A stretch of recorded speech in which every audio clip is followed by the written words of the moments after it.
Questions. Number one. Who is authorized to approve treaties for the United States?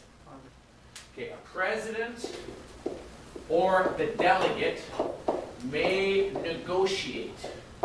Usually ambassadors, but in some cases, for this case, the president can negotiate. Who has to authorize all treaties? Congress. Okay, yes, you're correct. Number one. Whose idea is the League of Nations? Who comes up with this idea? The United States. Wilson is the champion for this. Why? Progressive. He wants to fix the... It is the definition of progressive faith. If you don't understand this, the League of Nations is essentially the UN. But I'm going to say the UN Light. Why is it the UN Light? Does anybody know what that means? Light, L-I-T-E, to refer to light beer, not light as in the thing. It's a wussy version of it. Did I just insult 80 million people that drink light beer? Good, because we should be insulted. So, UN Light. What's the difference between the UN and League of Nations? The UN can authorize military force, and the League of Nations cannot. Okay? That makes sense? And there's a reason for this. In fact, it's actually an example of the whole progressive mindset. But in both cases, I'm sure you understand this, but maybe not. In both cases, the purpose behind either the United Nations, which is going to come up after World War II, and the League of Nations, which is coming up after World War I. By the way, both of these are American ideas. Both of them originate with the United States. And it'll make perfect sense why both of them originate with the United States. Remember that whole American exceptionalism concept? What made the United States exceptional? It's not like we're the coolest beings on earth, you know. It's exceptional with the definition meaning like not like other people. What was making America exceptional? Why was it not like other people? What did other people have as their government? Non-democratic. At best, a quasi-democracy aristocracy, which is what England had. They were becoming more democratic, but for the most part, not everyone could vote in England. This is something that was slowly being built up by 1900s. The United States was extremely unusual that we had this universal suffrage. We didn't have women have the right to vote yet, but all men were able to vote. Okay, this is unusual. This is a democracy. This is unusual. I'm mentioning this because it's unusual. So why is the United Nations or the League of Nations, both of these, unusual? And why is it perfectly logical that the United States comes up with this idea? Dr. Zorea, you're using too many words, I don't know what you're talking about. Here, let me help you.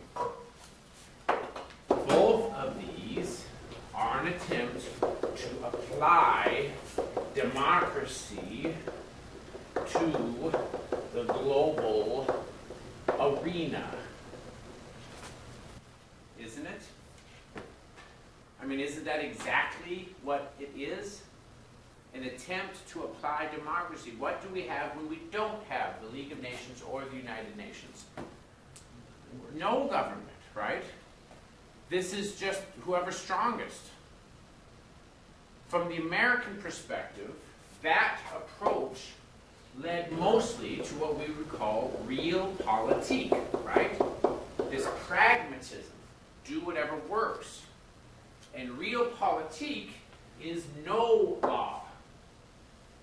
If you are using the German tactic of creating a treaty with the express purpose of breaking it so you can have an excuse to start a war, that means that that treaty has no meaning. It's no law. Democracy is the rule of the people, but even more than this is this concept of law.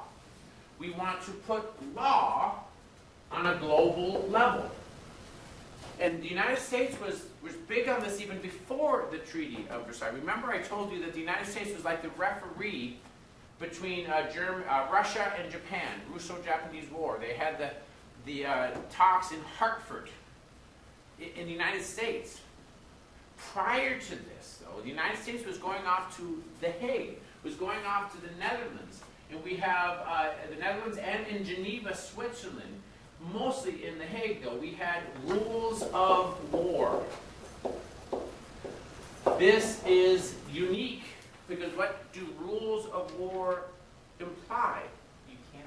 That there's law. There's certain laws that everyone has to be applied to. And the United States was very strongly for this. Who does not recognize this as a progressive expression?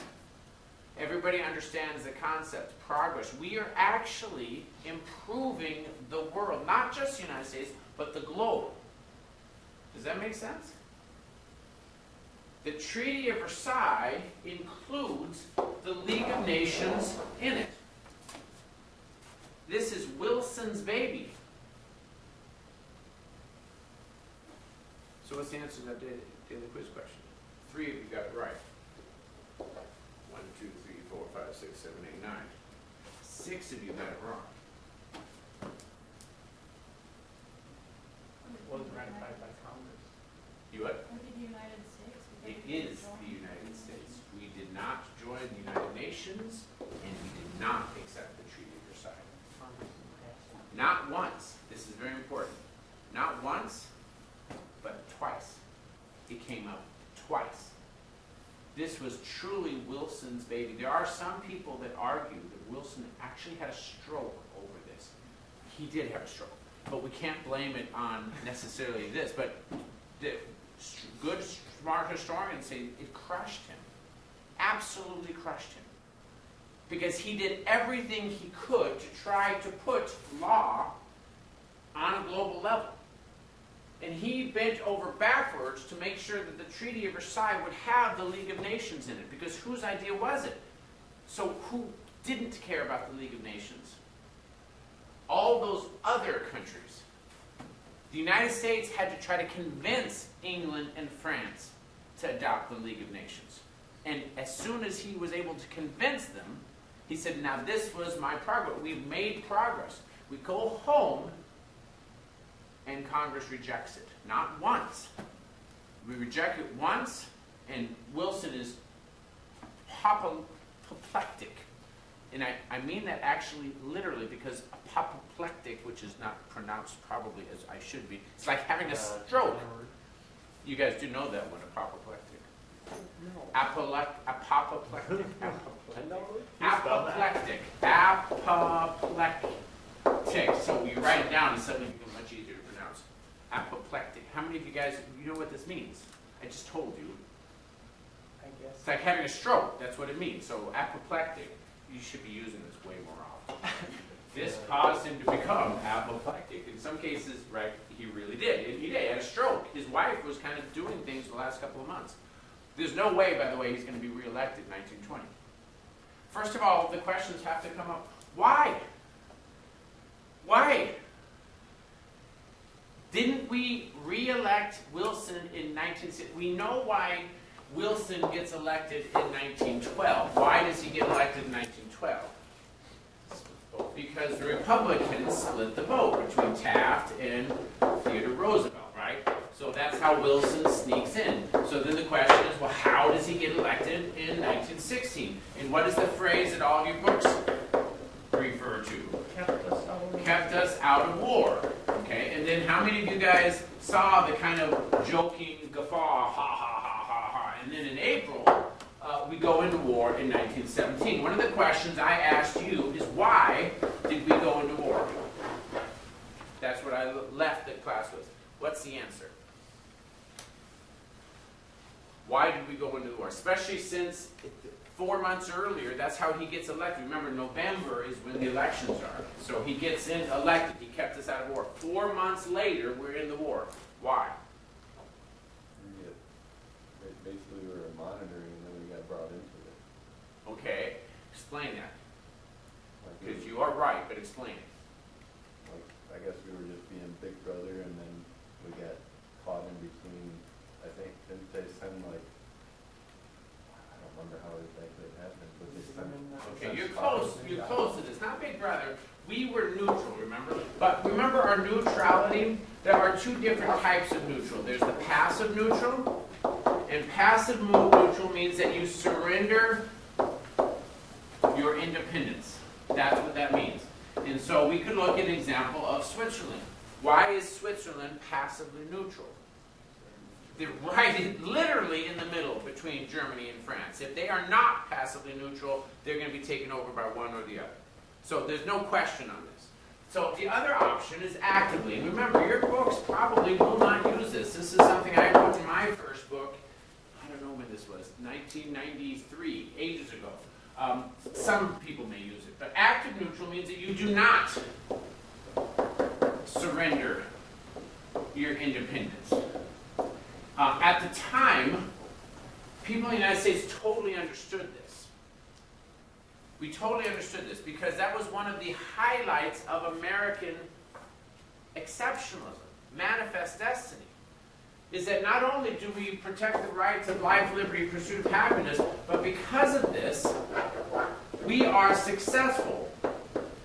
And part of that success is our freedom. That is how we define it. That is our mission statement.